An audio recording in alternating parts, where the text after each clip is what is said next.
What's up, everybody? Welcome to episode 12 of Patriot Party News. Today we're going to talk about the Domestic Terrorism Prevention Act of 2021.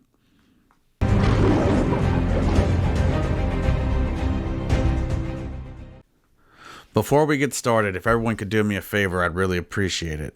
Go ahead and click that subscribe button and then hit the like button and then share this with your friends. I'd really appreciate it. We're trying to build this community. All right, so the Domestic Terrorism Prevention Act of 2021. It sounds ominous. We've got 5 Democrats and 3 Republicans that have co-sponsored this bill. So the good news for them is they get to call it a bipartisan bill, even though that's kind of a joke. So let's talk about who's sponsoring it. We've got Brad Schneider from Illinois, Jerry Nadler from New York, Robin Kelly from Illinois, Vicente Gonzalez, and Lou Correa. Now, let me ask you a question. What Republican in their right mind would co-sponsor any bill with Jerry Nadler in it? Well, let's find out. Brian Fitzpatrick, Don Bacon, and Fred Upton. Now, you might have heard the name Fred Upton before. That's because he also voted to impeach President Donald Trump. Since then, he's actually been censured by Republicans in Michigan. We've discussed censure before, and it's not really any kind of punishment, but it is a slap on the wrist and a kind of a stain on your record. All right, so what does this bill do? The bill creates 3 new offices. At Homeland Security, we get the Domestic Terrorism Unit. At the FBI, we get the Domestic Terrorism Section.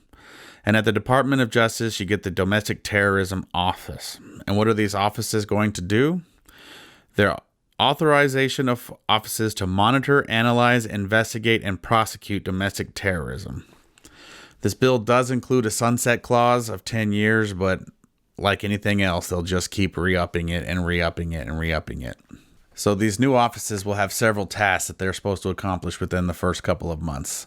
Let's see. There's a biannual report required, not later than 100 days after the date of enactment of this act, and each 6 months thereafter for the 10-year period beginning on the date of enactment of this act.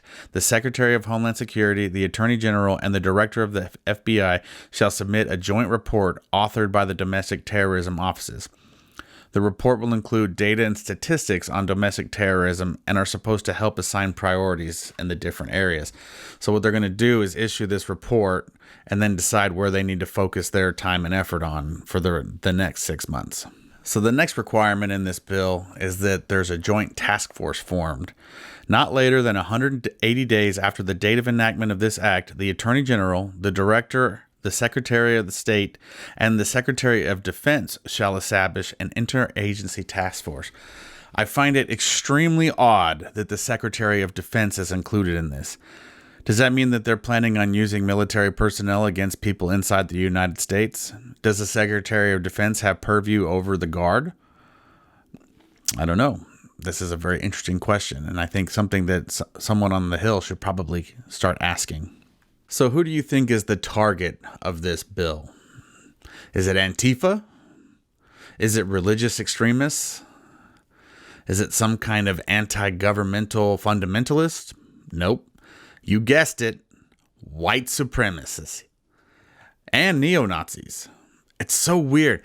I don't know about you guys, but in my 39 years, I have never once met a white supremacist. I have met black supremacists. I have been walking down the streets in New York City and had people from the Nation of Islam accost me before and spout black power, but I have never once met a white supremacist, not even when I was in Idaho. Now, supposedly there's a skinhead mountain there, but I've never met a white supremacist. I live in Texas, so I don't understand why we need a national task force to address this issue. So white supremacy is brought up 15 times in this bill. 15 times. There is literally no other references to groups. It just says white supremacists. But there is one interesting part. There seems to be a focus on white supremacists within agencies, within the military, within police departments, within the federal government. So that makes me wonder, are we having a white supremacy problem inside the military? I have a different theory, actually. What if the entire purpose of this Domestic Terrorism Prevention Act is actually just a ploy to weed out patriots from the military? If you have a military that's full of people that love the country and believe in the Constitution over whatever government dictates they're issued, then that can cause a real problem. And the police force on the streets, on the ground, if they also believe in freedom and liberty, that could cause a really big problem if they were trying to institute some kind of totalitarian state. So is the whole motive of this to weed those people out? One thing is for certain, if they really do want to enact some kind of great reset, as we've heard so much about, they're going to need troops that are completely 100% loyal on their side.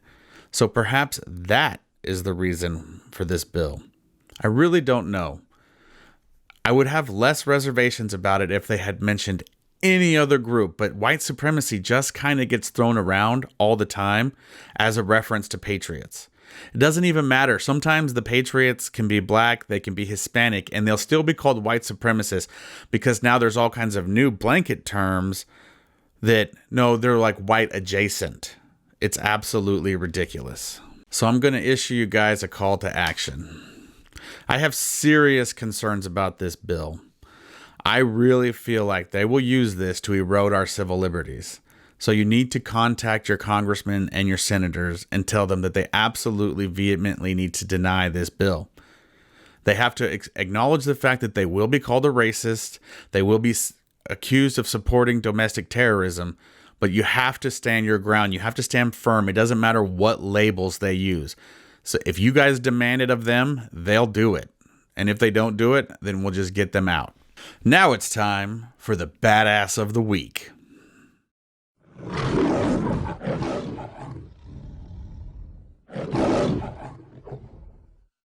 Our badass of the week comes to us from England. A crack-shot British sniper killed 5 ISIS terrorists with a single bullet from over half a mile away. The unidentified SAS sergeant picked off a jihadi suicide bomber in Syria at 3,000 feet while he was talking to the camera, with the resultant explosion also downing 4 others during a kill or capture mission against Islamic State in November. The 20-year veteran utilized the Army's most powerful gun. One of those killed turned out to be a top commander, and the shooter was given a commemorative baseball cap by his colleagues to celebrate his reports the Daily Star. So to you, sir, we say good job. Keep it up. All right, everybody. That's the end of episode 12. Thank you very much for watching. We just wanted to give you a little bit of information. We're going to be doing videos Monday through Thursday and releasing them at 9 p.m. That way you guys can kind of fit them into your schedule as you please.